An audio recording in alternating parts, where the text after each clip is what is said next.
I think there's one sentence in that passage that just jumps out at me as it describes everything that we talk about every Sunday. Know one thing for certain, because it's talking about God's Word. And it's talking this morning, as I read it, about a subject that is very familiar with most all of us. I suspect all of us, really. There may be some that just won't fess up to it. But we've all had just a smidgen amount of fear in our lives. And God is telling us, as He does in so many other passages in Genesis and throughout, fear not. I wouldn't have told you if you had the fear. And there are a number of scriptural lessons that tell us about fear.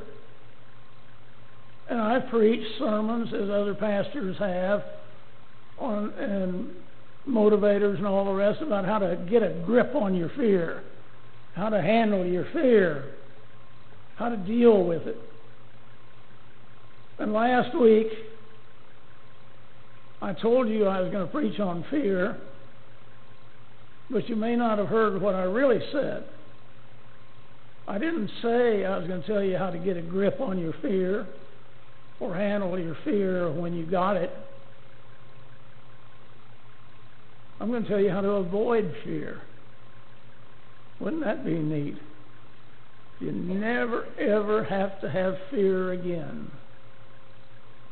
Well, we don't. Because God says there's one thing for certain, and that's true.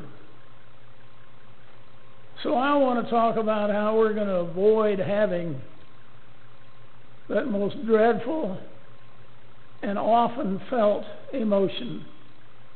I think you would all agree that it's a lot more better to avoid fear than it is to have to deal with it once it's here. I once told a guy I was having some fear, and he said the easy way to not have fear is just don't think about it. Because I was thinking about something that was extremely fearful. And I thought about it, and I thought about it. I came back to him in a couple of days, and I said, you know, Ray, I have discovered an immutable truth. It's an absolute impossibility to not think about being fearful when you're thinking about not being fearful. So you just don't think about it. You don't do it. Well, there was a family with some young children went on a vacation to see their parents and their grandparents. And they were facing a really long plane ride. And since they had the three youngsters, the airline allowed the family to pre-board to get on before all of the rest of the people boarded the plane. And just as soon as the family was settled in their seats, the little 3-year-old said, "Hey, Dad, are we going to take off now?" Dad says, "No, the rest of the people have to get on board first." And so about 30 seconds passed, and the 3-year-old said, "Now, Dad, are we going to board now?" And the dad says, "No, we're not going to take off now. We're not going to take off until all these people who are coming on board the plane have got seated in their seats." And with that, the dad pointed to that long line of people that you always see coming down the aisle to take their seats. But the father tried the best he could to end the discussion so that it wouldn't drag on into a serious endless questioning of, are we going to take off now? And he says, now son, when all of these people that are walking down the aisle have taken their seats, then we will take off. Do you understand that? Now don't ask again. So the boy thought about it for a few moments, and then he said, Dad, are all these people going to Grandma and Grandpa's house? See, we live in an age of immediate gratification. We're conditioned to be high on expectations and short on patience. And I know I am. I bet you are too. Most of you. Most of our fears we have in life are self-centered. They evolve around self. And there are two areas that our fears concern themselves with in all of us. One is the fear I'm going to lose what I got. And the other is I'm not going to get what I want. But it's all about me, my ego, my fear that I'm worried about. They're going to take something away from me. I'm going to lose something that I've got. Or I'm not going to get something that I desperately need. Self-centered fears. And we get impatient as the time erodes our inner convictions. And we wonder, is God really going to come through with His promises that He told us, ask and you shall receive? Really, God? Really? Are you sure? You going to give what you promised me? You see, we get impatient. And God doesn't work fast enough. So we question whether God is even doing anything at all. And in the case of Abraham this morning, he's questioning when God has not produced the number of descendants as numerous as the stars in the skies that God had promised. And God says to Abraham, in a sense, He says, I've given you everything you needed in the past. Why in the world are you going to lose confidence in me now? And isn't that a question we need to think God is asking us when we have fear?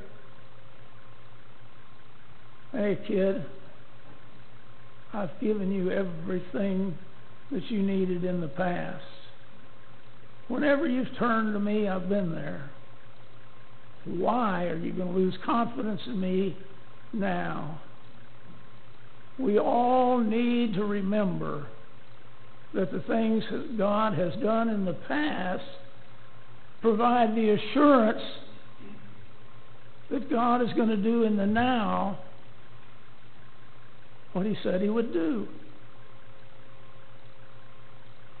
He hasn't been kidding us along.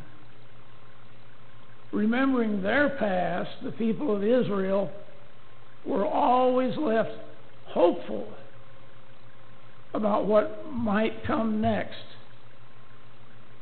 And the same should be true of you and of me. We should always be hopeful because we can remember the things God has done for His children in the past.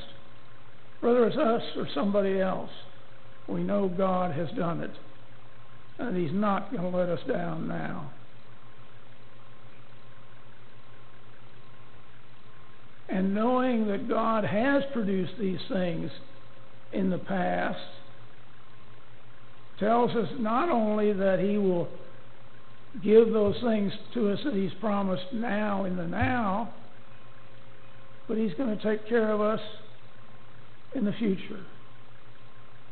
And the point of remembering the past is that it enables us to deal with the present in a more effective manner. Celebrating the past faithfulness empowers us to entrust to God the provisions He has given us for today. And you know, there was a lot to fear in Abraham's day. It's easy to understand while Abraham was fearful. He lived the life of a nomad, and life for them was tough. It was hard. People's lives were constantly threatened. They were threatened by disease, famine, wild animals, formidable military foes.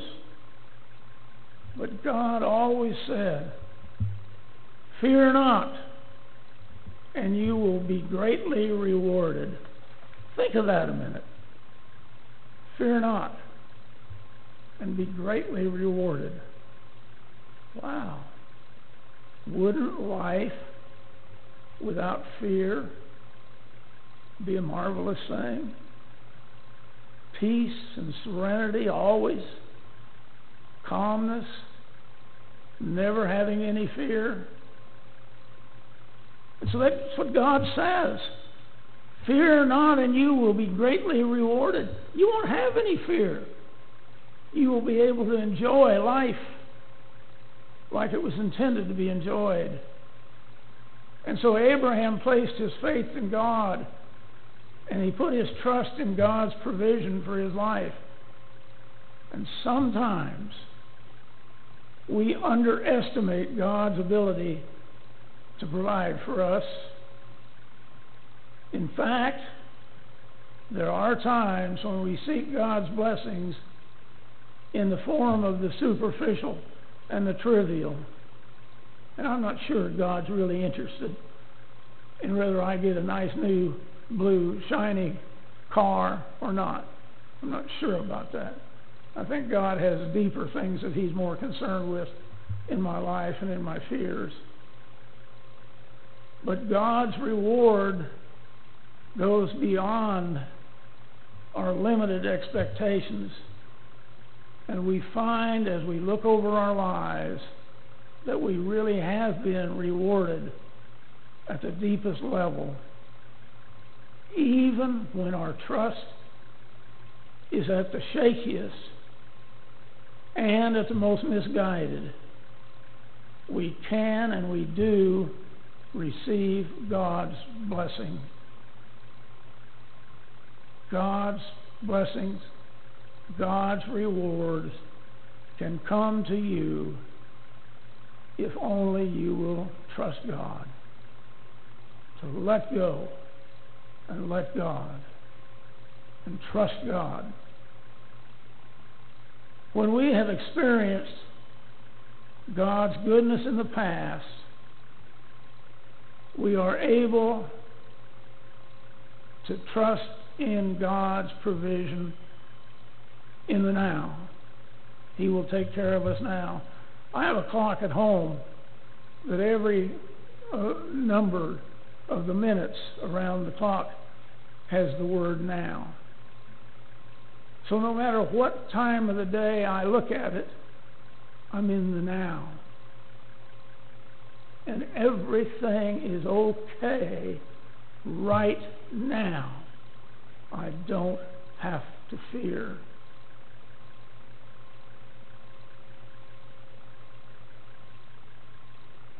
Our future, as Abraham's future, is limited only by the limitations we put on faith in God to fulfill all that God has promised to us. And it's important to remember, first and foremost, how Abraham's relationship with God began. Oftentimes we don't stop to think about that. Abraham's initiative with God came about at God's initiative. It's God who started it. It began with God calling Abraham and telling him what he wanted him to do. He said, I want you to leave your homeland. I want you to leave your family. And I want you to go to this place that I have prepared for you. And then God promised Abraham many things, but it required something. It required that Abraham respond in obedience. And so God asks us the same thing. You see, he says, I'm going to do all these things for you, but I want you to participate in what I'm going to do with you and for you. I don't want you just sitting back there and waving your hand and shouting hallelujah. I want you getting up and moving and doing the things that I ask of you to do. Kind of like love one another. Kind of like looking at each other as a child of God. Looking at each other like I look at all you children. When you do those things, then I am free, God. I am free to fulfill every promise that I've ever made to you. There are 3 tenses in all of our lives, kind of like an English grammar class. Past tense, present tense, and future tense. And we have those tenses in our lives. We can choose which one of those that we're going to focus our attention on. Past, present, or future. Yesterday, in reality, is nothing more than a canceled check. It's gone. Tomorrow is a promissory note. It's a note that you hope to collect on, but you may not. We never know. Today is the only cash that God has given you to spend. So you might as well live in the present tense. Remember the past tense for what it was, and plan for the future tense, but actually live in the present tense. The present tense points to God's present with us right now, here and the now, like that clock on my wall. And sometimes it's absolutely necessary for us to see God in the present tense in our midst. But we know God is always there. We know that God always loves us and cares for us.